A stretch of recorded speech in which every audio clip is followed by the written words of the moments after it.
saúde. Aqui, para todos nós, bastante frio, uma mudança aqui na temperatura, mas isso não impede que os nossos estudos continuem acontecendo. Já passamos por frio, já passamos por calor, por chuvas, momentos difíceis, mas continuamos com a graça de Deus, com a misericórdia divina, com o amparo de Jesus, dos bondosos amigos espirituais, a nossa casa de oração, que nos tem dado um suporte incrível para os nossos estudos através da internet. E nós, mais uma vez, rogamos essa proteção para que os nossos estudos possam acontecer num ambiente de muita paz, de muita harmonia, que possamos mais uma vez aprender bastante. E para iniciar as atividades desta noite, eu peço para o Murilo fazer a prece de abertura para nós. Pode ser, Murilo, fazendo o favor? Oi, faço sim. Tá me ouvindo bem? Sim. Então vamos... caiu uma caixa aqui. Então vamos acerenar nosso pensamento,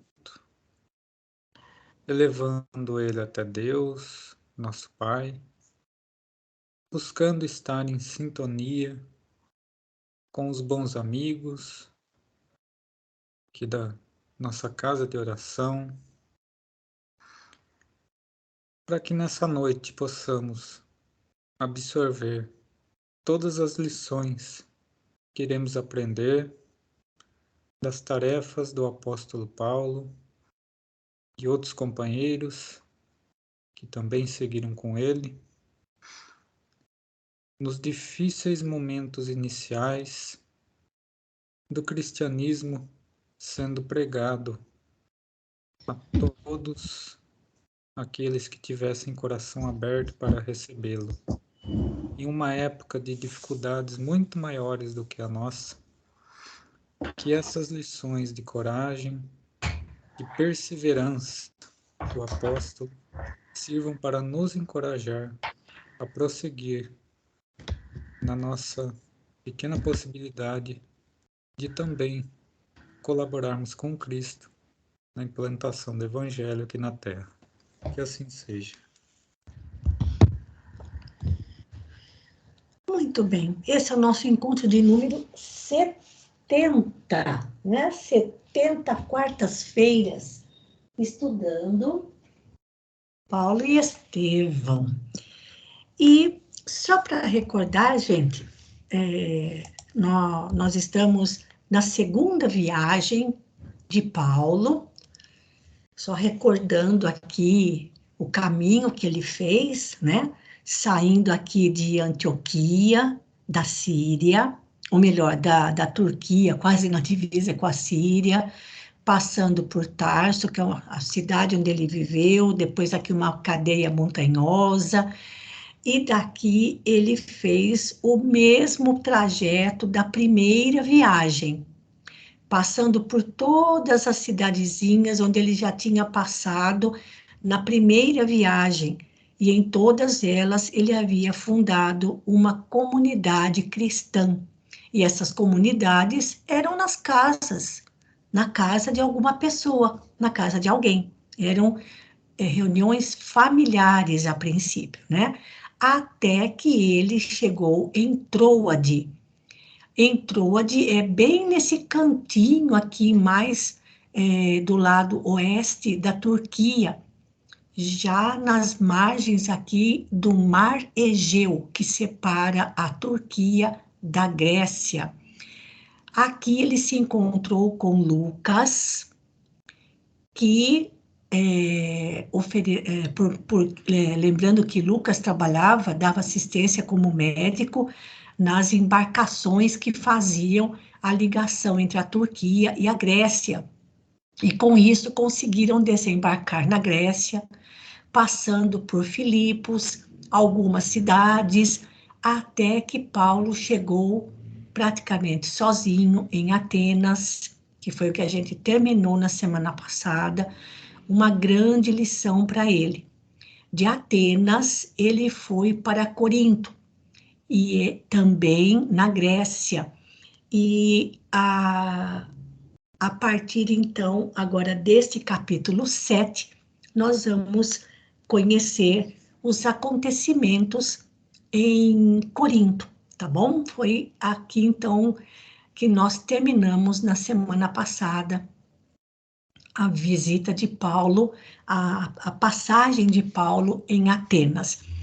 Então, eu vou sair aqui desse mapa, só para recordar, né, gente, que ainda tem bastante tempo ainda para terminarmos, e já vou abrir aqui no capítulo 6, 7, aliás, da segunda parte, lembrando que Paulo estava extremamente triste e abatido por ter sido recebido com tanta frieza, com tanta indiferença em Atenas.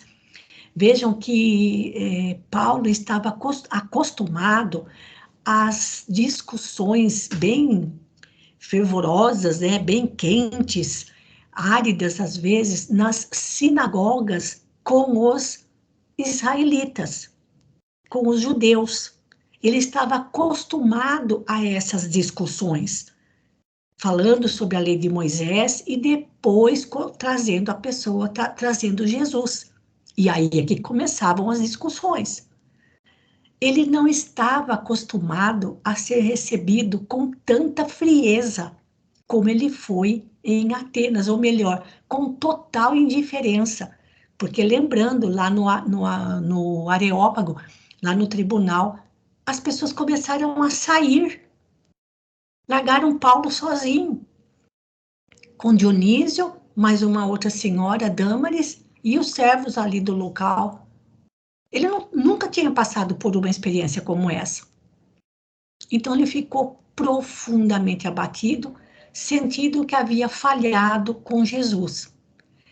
E também Paulo, aliás, Emmanuel, não fala para nós se ele estava hospedado em algum lugar, mesmo que simples, na periferia da cidade, ou se ele estava dormindo e ficando ao relento. Como é que ele estava fazendo para se manter? Porque ele não conseguia sair dali. Até que ele, então, recebe a visita de Timóteo. Então, vou pedir para a Rita Ser Maria começar a leitura para nós. Por favor, Rita. Boa noite a todos. Boa noite. Capítulo 7, as epístolas. O neto de Lloyd trazia ao ex-rabino muitas novidades confortadoras. Só lembrando, gente, o neto de Lloyd era o jovem Timóteo, né? Lloyd era sua avó, e a mãe dele, Eunice, tinham ido para a Grécia, tinham parentes lá, em Corinto. Então, Timóteo sabia que Paulo tinha ido para Atenas. Então, ele foi encontrar-se com Paulo em Atenas, tá? Então, só lembrando, Lloyd e Eunice eram... Lloyd era a avó, a Eunice era a mãe, e elas estavam morando, vivendo na região de Corinto, na Grécia. Pode continuar. Já havia instalado as duas senhoras na cidade, era portador de alguns recursos e falou-lhe do desenvolvimento da doutrina cristã na velha capital da Acaia. Acaia, gente, é a região onde fica Corinto. Daqui a pouquinho a gente vai entrar no mapa, lá no Google Earth, para a gente visualizar melhor outros lugares ali, conforme a descrição do texto, tá bom? Então, Corinto era a velha capital da região chamada Acaia, lá na Grécia.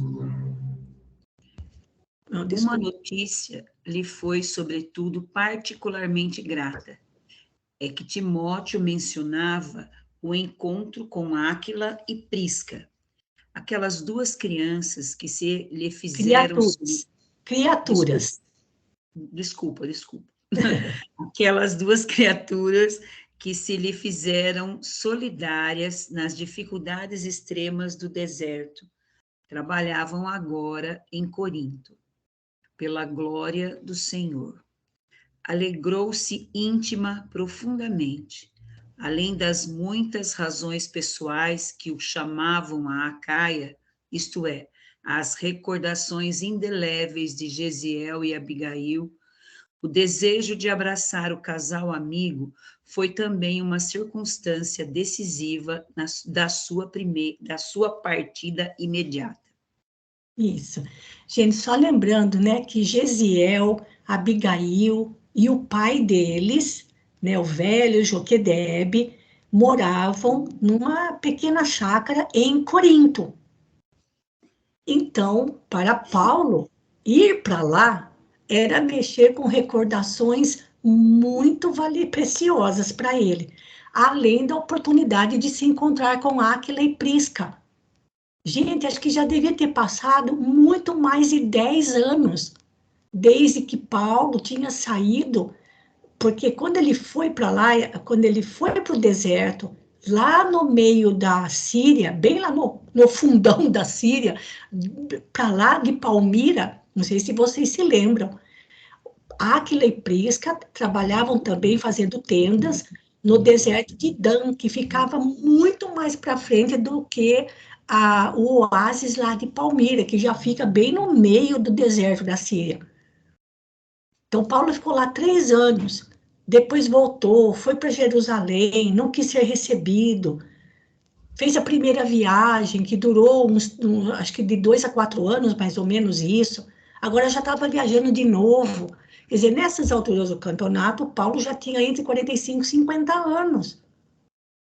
Então, olha quanto tempo, os 3 eram moços. Áquila e Prisca eram um casal. Prisca é a forma abreviada, carinhosa de Priscila, do nome Priscila. Então, vejam quantos anos tinham se passado.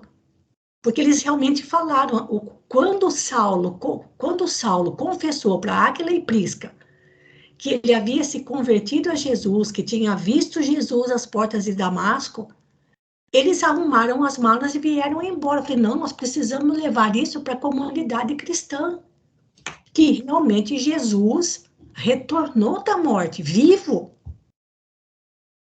continuou após a morte, e disseram que iam para Roma. Olha quanto tempo tinha se passado e quanto Áquila e Prisca também já tinham caminhado.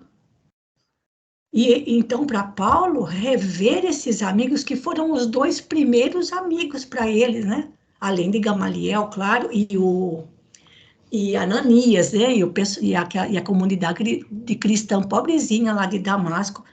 Mas Áquila e Prisca eram amigos muito queridos, ficaram 3 anos vivendo juntos lá nos Cafundó do Juda, bem no fundão do deserto lá da Síria.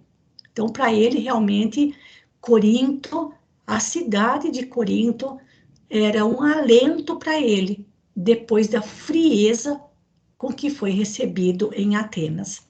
Você pode comentar se alguém se quiser falar, viu, Rita? E também alguém, se quiser fazer algum comentário, viu? Certo. O valoroso pregador saía de Atenas assaz abatido.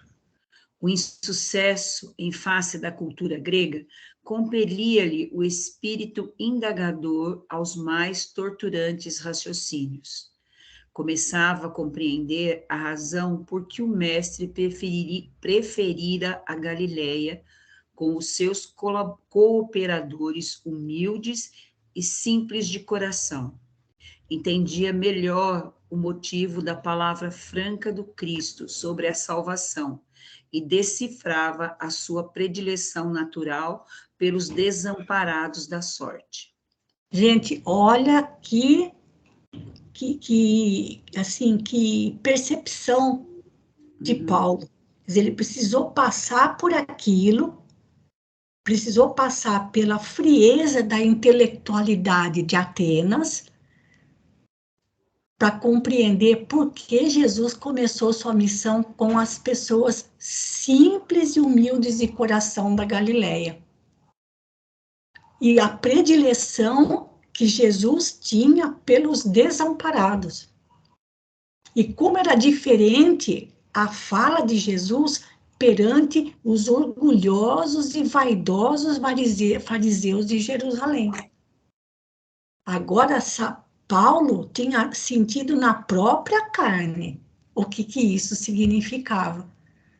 Eu não sei se você, né, a gente já leu, já passou por tanta coisa nesse livro, quando ele foi recebido com tanto carinho, gente, lá na casa daquela lavadeira em Damasco, quando ele saiu fugido no cesto de roupa da lavadeira, e os cristãos, que eram pessoas simples e pobrezinhas, deram para ele levar pão de cevada, quer dizer, cada um deu para ele aquilo que podia. Ele estava percebendo a diferença. Ou seja, para quais corações a mensagem de Jesus deveria ser levada. Olha que bonito isso, né, Rita? Ter essa percepção que ainda vale até hoje, gente. Para quais corações o Evangelho de Jesus está reservado? Não é? Muito, muito bonito isso. Assim, o raciocínio dele, ele teve que passar por aquele banho de água mais do que gelado, um balde de gelo caiu em cima dele em Atenas, mas agora ele estava entendendo por quê. Pode continuar. Timóteo notou-lhe a tristeza singular e, debalde, procurou convencê-lo da conveniência de seguir por mar, em vista das facilidades no Pireu. Pireu era o porto em Atenas. Daqui a pouquinho eu já mostro o mapa para vocês. Deixa eu caminhar mais um pouquinho. Ele fez questão de ir a pé, visitando os sítios isolados no percurso. Mas sinto-vos doente, objetava o discípulo, tentando dissuadi-lo. Não será mais razoável descansardes? Lembrando os desalentos experimentados, o apóstolo acentuava: enquanto pudermos trabalhar, há que esmerarmos no trabalho um elixir para todos os males. Isso esmarmos, é isso? É isso que eu queria confirmar. Para quem está seguindo no livro, no meu livro veinho, está escrito esmarmos. A esmar é um verbo que não é nada comum para a gente, certo? Mas ele significa assim, você ajuizar, ponderar, ficar analisando, justamente isso, ponderando. Como fala, conjecturando, ficar matutando, né? Então, como dizendo, ajuizar. Então, ele diz, nós temos que ajuizar, ou seja, temos que ter a convicção de que o trabalho é um elixir para todos os males. Aí, Rita, eu fico pensando assim, a gente lê, acha bonito, maravilhoso, mas a gente acredita nisso? Complicado. A gente acredita que realmente o trabalho, ele está falando de trabalho em todos os sentidos, gente. Porque Paulo também trabalhava para se manter. Trabalhava para ganhar dinheiro, fazendo tendas, fazendo sandálias de couro, aquelas tendas para os que faziam os caravaneiros, né? Com os camelos lá pelos desertos da vida. E também trabalhava pelo Evangelho, para a disseminação do Evangelho. Então a gente lê e fala assim, nossa, nós temos que nós precisamos nos convencer, né, conjecturar, ajuizar, ponderar, de que o trabalho é um elixir, ou seja, é um remédio, é um tônico para todos os males. A gente acha lindo, maravilhoso, grifa a frase, mas nós acreditamos nisso? Olha, gente, quem está acompanhando hoje, aguardem, porque vem umas falas duras de Paulo aí já nos primeiros parágrafos. Pode continuar, Rita. E se alguém quiser fazer algum comentário também, fique à vontade. No meu livro também está esmarmos. Esmarmos, então é um verbo, esmar, que significa ajuizar, ponderar, calcular, né, matutar. Então temos que pensar que o trabalho é um elixir para todos os males, né? Sim. Que é o que nos tira do foco, né, de problemas, de doenças, né, para ajudar o próximo, para melhorar aí, né, dar um pouquinho mais de condições Sim. para os desamparados da sorte, como ele fala um pouquinho acima, né? Sim.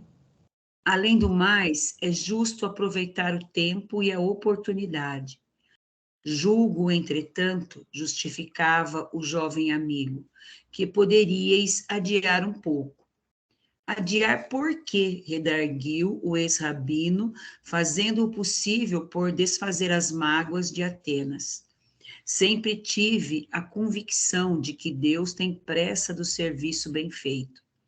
Se isso constitui uma característica de nossas mesquinhas atividades nas coisas deste mundo, como adiar ou faltar com os deveres sagrados de nossa alma para com o Todo-Poderoso?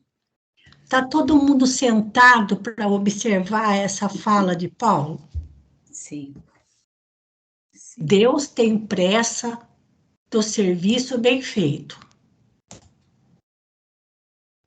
Se isso é uma característica das nossas atividades mesquinhas nas coisas deste mundo, olha, nós não temos pressa do serviço bem feito nas coisas de ordem material.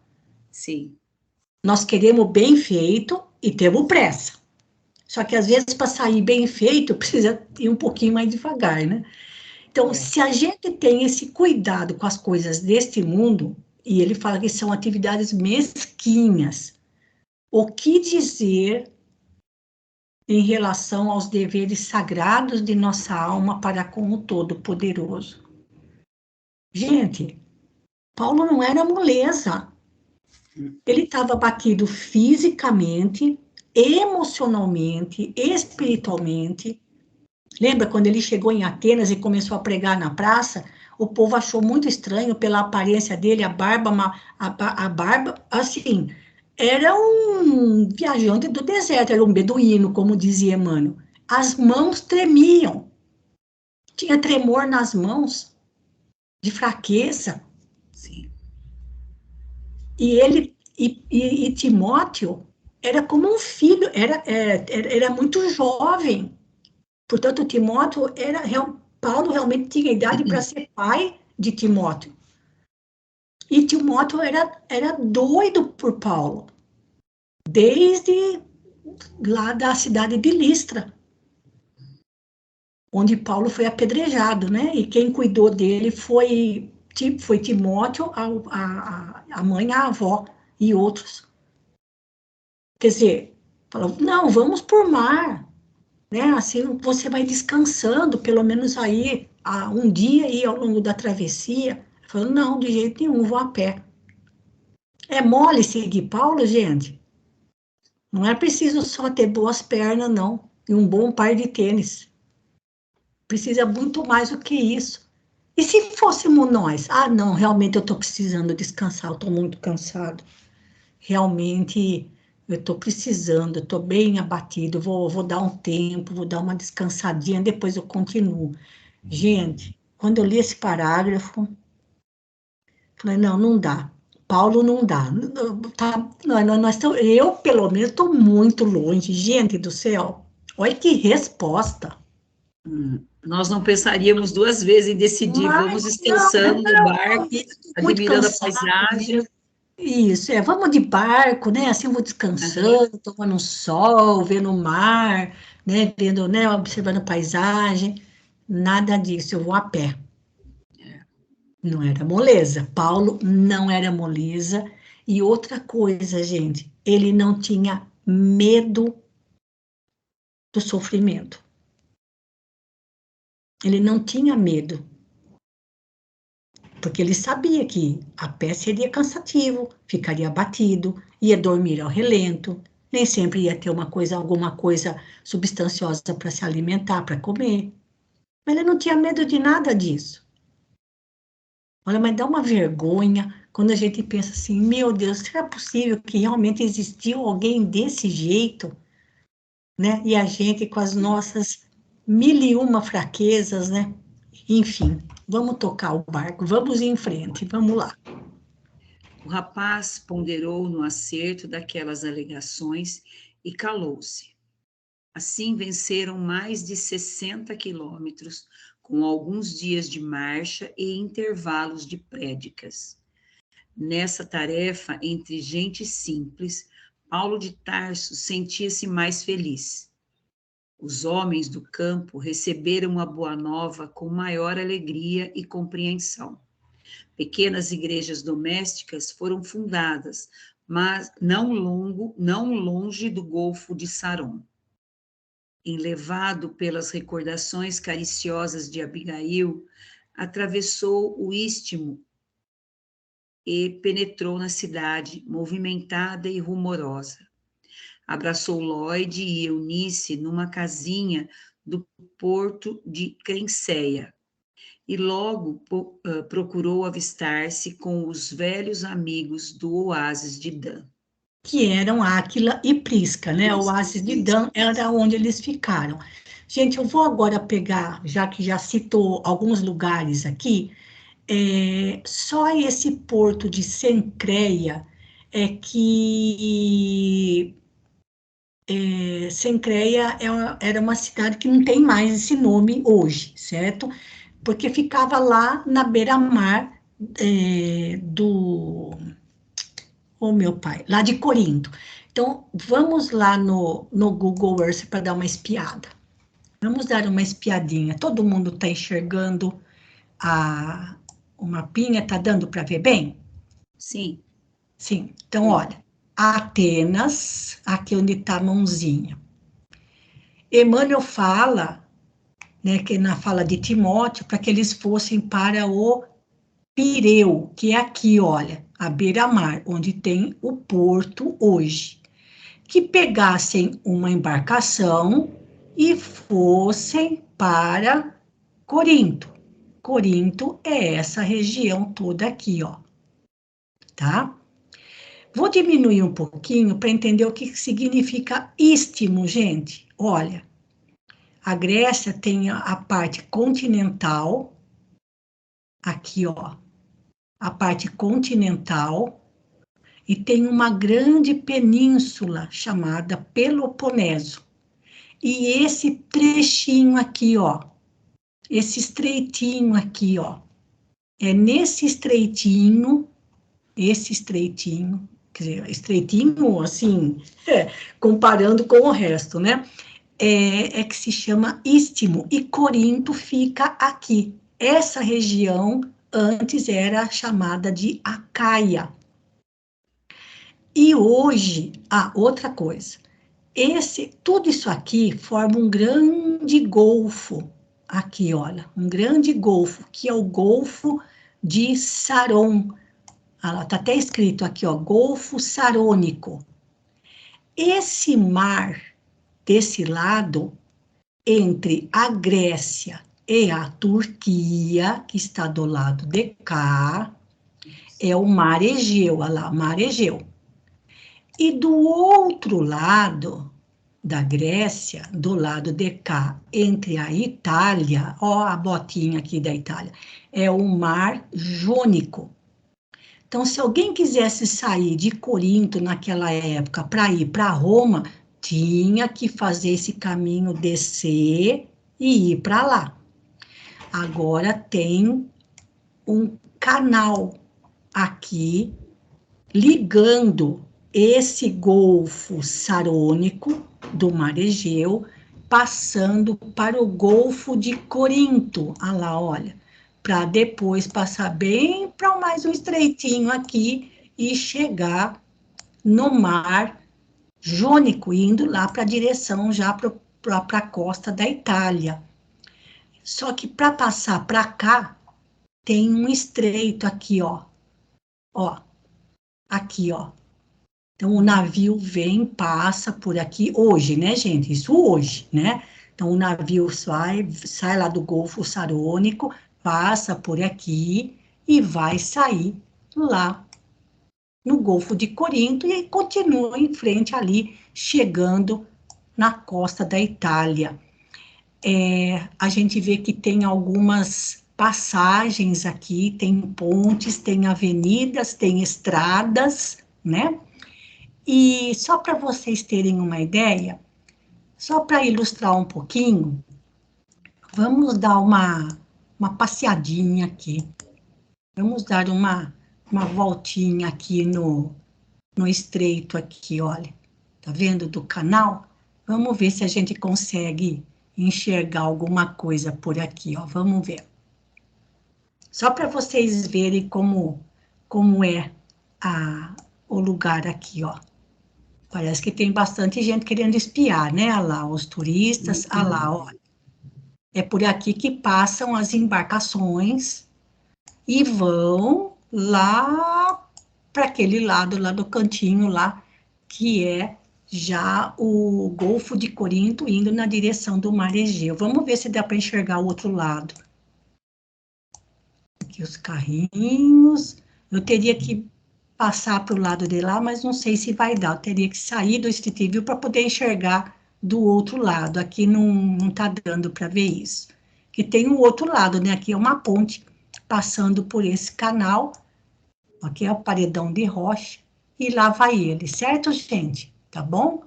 Dá para a gente ter uma ideia aqui de como é o Golfo. Só que não dá para a gente ver do outro lado, na posição que eu peguei aqui.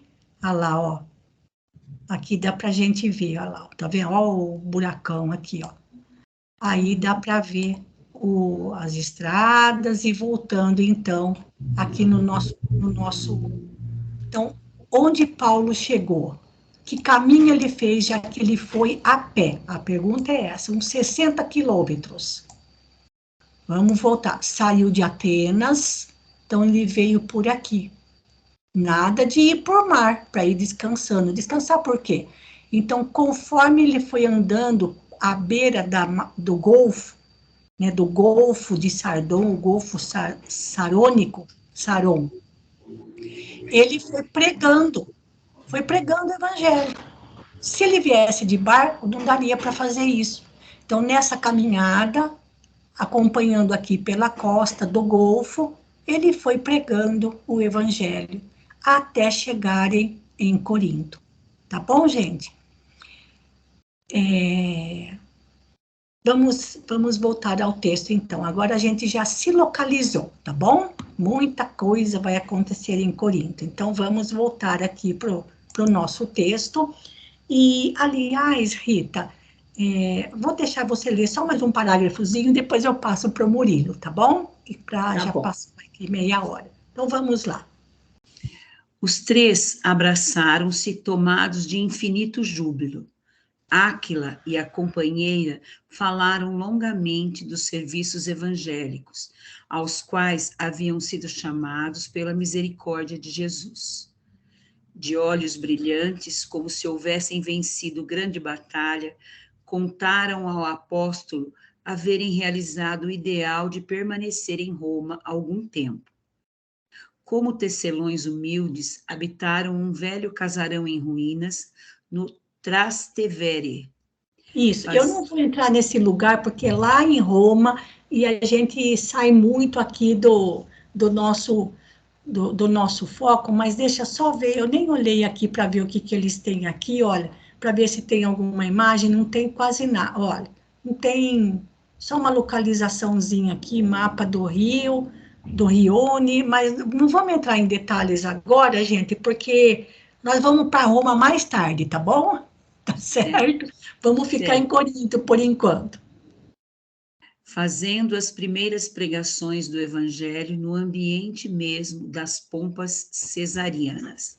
Nada a ver com a cirurgia cesariana, tá bom, gente? É pompas de César, dos imperadores, né? Vamos lá.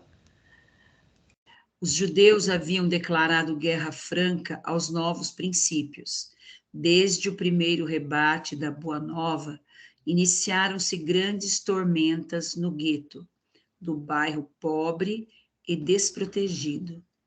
Prisca relatou como um grupo de israelitas apaixonados lhe assaltaram o aposento à noite, com instrumentos de flagelação e castigo. O marido demorava-se na oficina, e assim não pôde ela esquivar-se dos impiedosos açoites. Só muito tarde fora socorrido por Áquila, que a encontrou banhada em sangue. O apóstolo Tarsense exultava. Contou aos amigos, por sua vez, as dores experimentadas em toda parte, pelo nome de Jesus Cristo. Aqueles martírios em comum eram apresentados como favores de Jesus, como títulos eternos da sua glória. Quem ama inquieta-se por dar alguma coisa, e os que amam o Mestre sentiam-se extremamente venturosos em sofrerem algo por devotamento ao seu nome.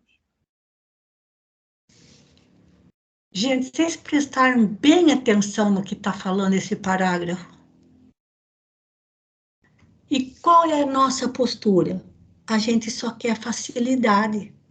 A gente só quer facilidades para poder servir ao Evangelho, fazer alguma coisa em nome de Jesus. Imagina, a Prisca foi, eles eram israelitas. Ela foi chicoteada pelos próprios israelitas, que eram contrários a Jesus, estava sozinho em casa, lembra? Eles também eram tecelões, trabalhavam para fabricar tendas. E o marido não estava em casa. E olha o que eles falam, que aquilo eram favores de Jesus. Quem ama, inquieta-se por dar alguma coisa. Isso é verdade. Quando a gente tem amor por alguém, a gente quer sempre dar algo a esse alguém. Mas os que amam o Mestre se sentem venturosos em qual é o presente? Sofrer algo por devotamento ao seu nome. Quem ama Jesus se sente extremamente venturoso, olha, sentiam-se extremamente venturosos em sofrerem algo por amor, por devotamento ao seu nome. Nós estamos preparados para isso? De jeito nenhum.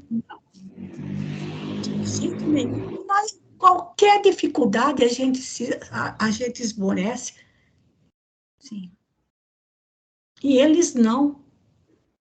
Olha, gente, é viver, dedicar uma vida e todos os interesses dessa vida a Jesus. É um amor tamanho que nós estamos longe de compreender. Porque, pelo menos nessa encarnação, para mim, qualquer aborrecimento, qualquer dificuldade, a gente já pensa em desistir. Não é assim? Sim. Ou então a gente fala assim, desse jeito não dá. É assim que a gente fala. Sim. Mais alguma coisa, Rita? Alguém quer fazer algum comentário? Não, tá ótimo. Não tem nem o que comentar. Aí, quando eu comecei logo quando eu comecei assim, em São Paulo, estava quebrado fisicamente. Não, eu vou a pé. Eu vou a pé.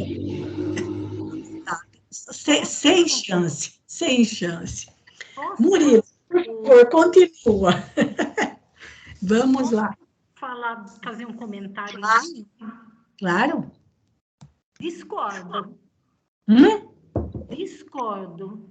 Do que, Margarete? Desta flagelação física. Jesus não pediu isso para a gente. Não entendi, Margarete. Jesus pediu para a gente flagelar o nosso espírito. Sim. Então, eu não concordo com isso, não. Isso é coisa assim, isso me cheira, não sei se é o meu passado medieval gritando aqui. Sabe, o meu passado tenebroso em algum lugar aí, em alguma coisa medieval, mas isso não... É que na época, Margarete, aquela época era inevitável. Era inevitável, porque eram dois grandes inimigos. Um era o Império Romano, os romanos, e outros eram os próprios israelitas. Do mesmo modo como Paulo, na época de Saulo, se voltava furioso contra Jesus, ao ponto de mandar matar Estevão. Os outros israelitas tinham o mesmo proceder. Então, na época, era inevitável, mas eles aceitavam aquilo. Hoje, vamos dizer assim, hoje a flagelação não é física, é moral, é espiritual. As perseguições são de ordem moral, de ordem espiritual. Mas isso que eu estou querendo terminar meu raciocínio, Maruísa. Sim, pode falar. Aquilo que ele sofreu moralmente no Areópago, na Grécia, em Atenas, tanto embaixo, na praça, que ele deve ter subido ali numa pedrinha mais alta para falar, e no Areópago, que foi uma coisa moral, e lembrou que deve ter, assim, sido a lei do retorno, que foi o que eu pensei durante a semana. Aquilo foi a lei do retorno daquilo que ele fez com Gesiel.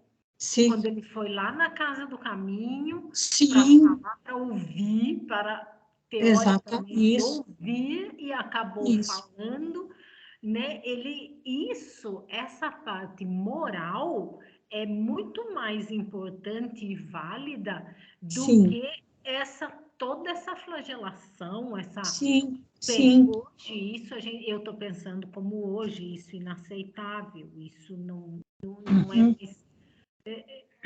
não é mais aceitável, mas acontece por aí, né? A gente sabe de certas coisas,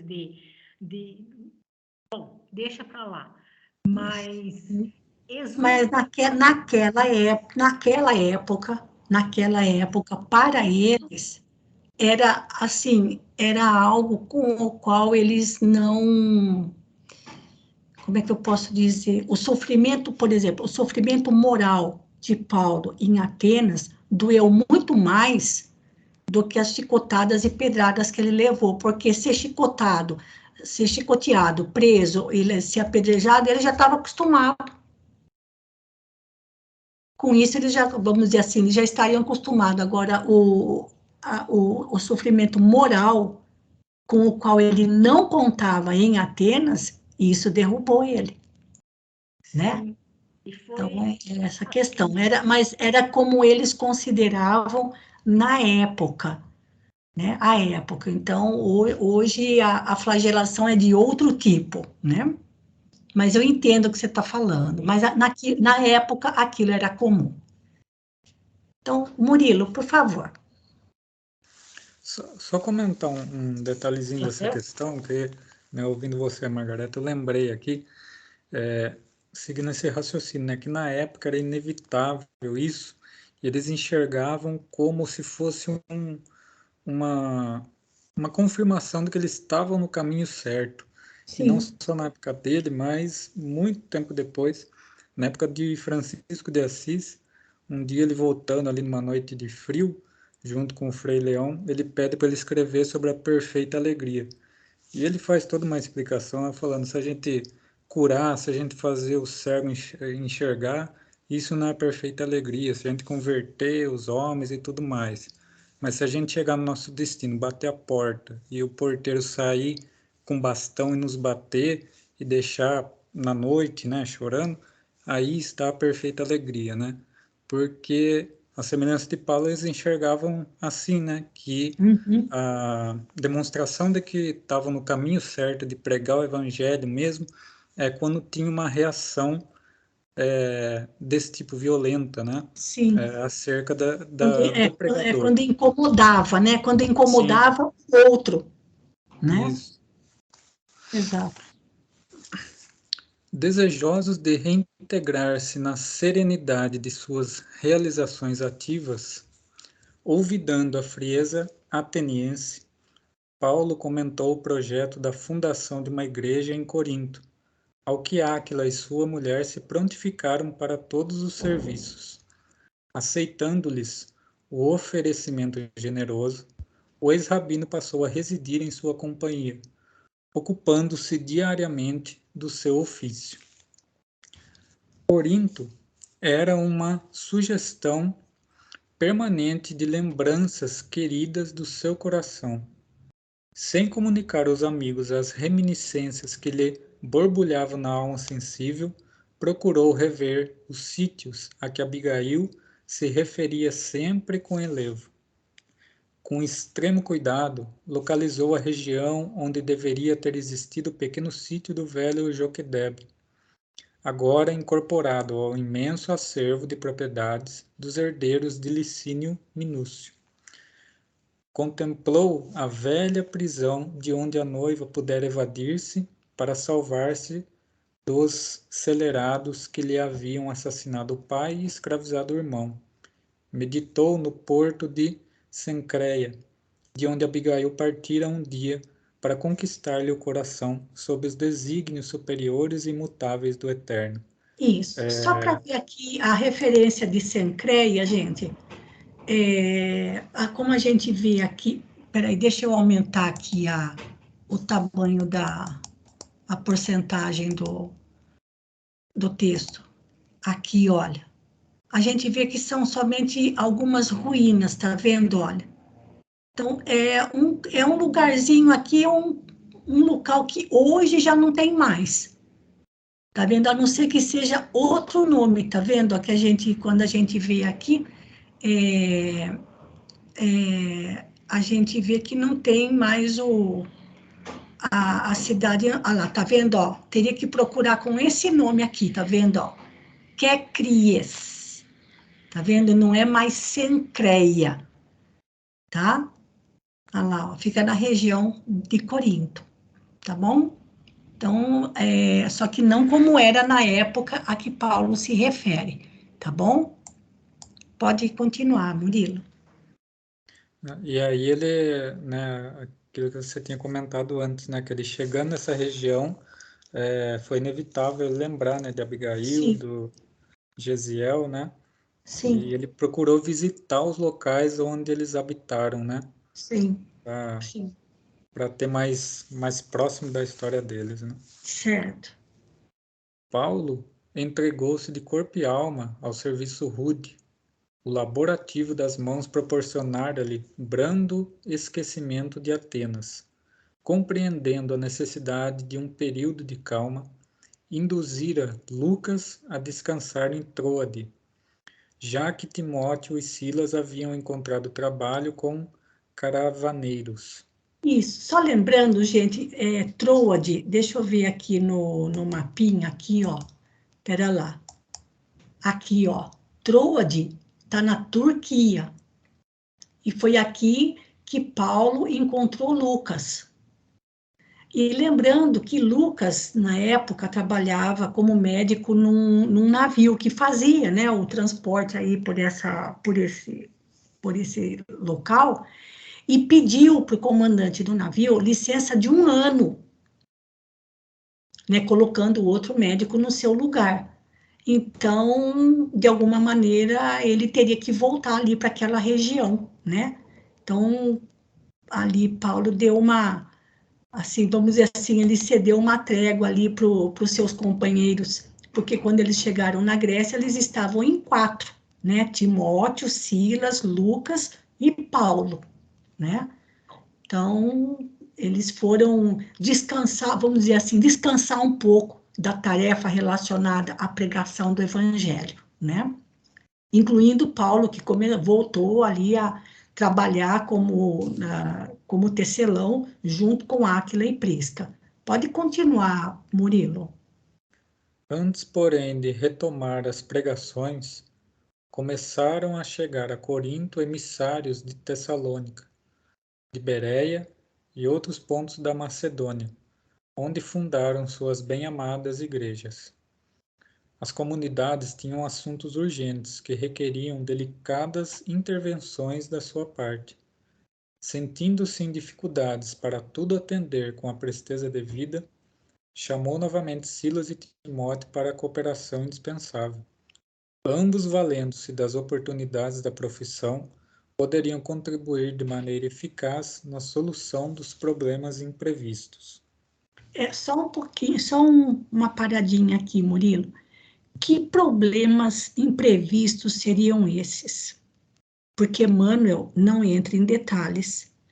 Ele só fala que os cristãos, Tessalônica é na Grécia, Pérea é na Grécia, tudo ali para aquele lado depois de Filipos. Macedônia é ao norte da Grécia. Então, para aqueles cantos, ele havia fundado as suas comunidades cristãs.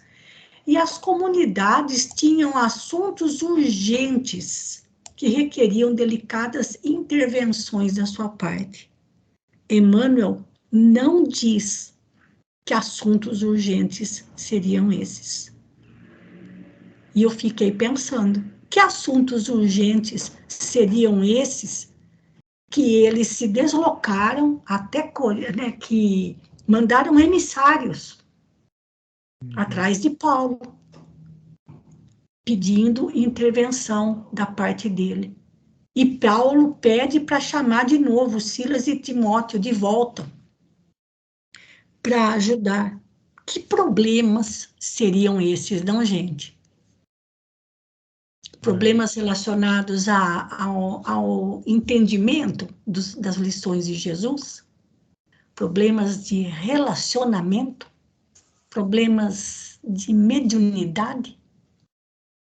Que problemas seriam esses? E assuntos urgentes, falta de dinheiro, assédio dos israelitas ou dos romanos? Que problemas seriam esses que Emmanuel simplesmente não comenta? Né, gente? Então, dá o que pensar. Então, vamos lá mais um pouquinho, Murilo. Confortado pelo concurso dos amigos, Paulo falou pela primeira vez na sinagoga. Sua palavra vibrante logrou êxito extraordinário. Judeus e gregos falaram de Jesus com entusiasmo. O tecelão foi convidado a prosseguir nos comentários religiosos semanalmente. Só lembrando, gente, a sinagoga era no sábado, que eles iam na sinagoga para ler e estudar os textos de Moisés. Então, isso significa que em Corinto também tinha judeus. E toda a cultura grega, embora fosse do Império Romano, embora quem mandasse fosse o Império Romano, a cultura grega havia se espalhado por todo o Mediterrâneo. E tinha muitos judeus vivendo em Corinto. Por isso que lá existia uma sinagoga. E eles se encontravam aos sábados nas sinagogas. E nas sinagogas era dado a que qualquer um pudesse falar ou comentar os textos. E aí todo mundo ficou ali encantado, mas vamos terminar esse parágrafo, Murilo. Mas tão logo começou a abordar as relações existentes entre a lei e o evangelho, repontaram os atritos. Os israelitas não toleravam a superioridade de Jesus sobre Moisés e se consideravam o Cristo como profeta da raça. Não o suportavam como Salvador. Então, é aquele negócio, né? Tá, um profeta eu até aceito, agora o Salvador jamais, né? Exatamente. Passou do limite. Olha como Emmanuel coloca essa questão, gente. Né? Como você falou, profeta tudo bem, mas Salvador, vai lá. Paulo aceitou os desafios, mas não conseguiu demover corações tão endurecidos. As discussões prolongaram-se por vários sábados, seguidamente, até que um dia, quando o verbo inflamado e sincero do apóstolo zurzia os erros farisaicos com veemência, um dos chefes principais da sinagoga intima-o com aspereza. Cala-te, paurador impudente. Paurador é falador, né? E impudente quer dizer assim, que não tem vergonha. Não é imprudente, pelo menos aqui é impudente. Não tem pudor, né? Não tem pudor. Exatamente. Exatamente. A Pode continuar. sinagoga tem tolerado teus embustes por verdadeiros prodígios de paciência. Mas, em nome da maioria, ordeno que te retires para sempre. Não queremos saber do teu Salvador, exterminado como os cães da cruz. Ouvindo expressões tão desrespeitosas ao Cristo, o apóstolo sentiu os olhos úmidos, refletiu maduramente na situação e replicou. Olha só, o fariseu ali achou ruim com Paulo, né? Mas o Paulo sentiu quando ele menosprezou o Cristo, né? E não ele, Sim, né? e Quando não a era ele. Sim, direcionado a ele, ele exatamente. nem dava bola. Isso. Até agora, em Corinto, procurei dizer a verdade ao povo escolhido por Deus para o sagrado depósito da unidade divina. Mas, se não a aceitas desde hoje, procurarei os gentios. Caiam sobre vós mesmos as injustas maldições lançadas sobre o nome de Jesus Cristo. Isso. Murilo, nós vamos ter que parar aqui, porque senão vai ter que ler bem depressinha. E ó, faltam 3 minutos, mas vamos terminar aqui, a gente para daí no parágrafo 10, então. Mas na semana que vem a gente volta aqui, porque tem uma referência aqui, tá vendo? Olha. Então, só para terminar o raciocínio aí dessa cena, por favor. Alguns israelitas mais exaltados quiseram agredi-lo, provocando tumulto.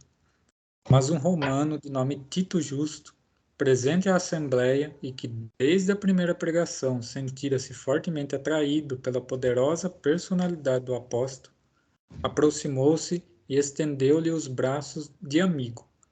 Paulo pôde sair incólume do recinto, encaminhando-se para a residência do benfeitor, que pôs à sua disposição todos os elementos imprescindíveis à organização de uma igreja ativa. O tecelão estava jubiloso. Era a primeira conquista para uma fundação definitiva. Ou seja, com os israelitas nada feito, mas a palavra dele despertou o coração de mais um romano. Lembra de Sérgio Paulo, né, lá na ilha de Chipre? Agora, mais um romano que é tocado pela palavra de Paulo, falando sobre Jesus. Murilo, mais alguma coisinha? Eu vou voltar aqui para o texto agora, mas a gente retoma de novo, porque tem uma colocação aqui, né? Mas é como você falou, ele ficou sensibilizado por ter ofendido a Jesus e não por ter sido ele ofendido, né? Mais alguma coisa, gente, rapidinho, antes de terminarmos, eu volto aqui então para a página principal do Skype. Obrigada, Murilo, pela sua leitura. E então, já quase em cima do nosso tempo, agora eu peço para a Rita Ser Maria finalizar para nós. Por favor, Rita. Depois de tantas leituras edificantes e reveladoras para nós, para cada um de nós, pensarmos como estamos perante o Cristo, como estamos realizando o nosso trabalho para Cristo, para os nossos irmãos mais necessitados de auxílio. Nós vos agradecemos, Senhor, por esta noite, por estas leituras e comentários tão edificantes e que nos ajudam a pensar nas nossas práticas, na nossa forma de agir e de trabalhar. Pai de bondade infinita, abençoe a todo o universo, abençoe a cada um dos vossos filhos encarnados e desencarnados. Abençoe a todos que estavam nesta reunião, ou que estão nesta reunião, tanto encarnados quanto os desencarnados, que estão em nossas casas, também acompanhando os estudos. Permita, Pai, que esses ensinamentos penetrem fundo no nosso coração e nos auxiliem a melhorarmos a cada dia. Que Deus, na sua infinita bondade e misericórdia, abençoe a todos.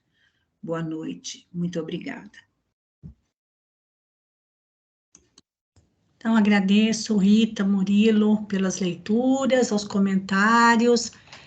Mais uma vez, muito obrigada pela companhia de vocês nos nossos estudos. Desejo a todos uma boa noite, um bom descanso e até sexta-feira, se Deus quiser, na nossa roda de leituras. Muito obrigada, Sr. José, mais uma vez pela gravação. Fiquem com Deus e um grande abraço. Boa noite.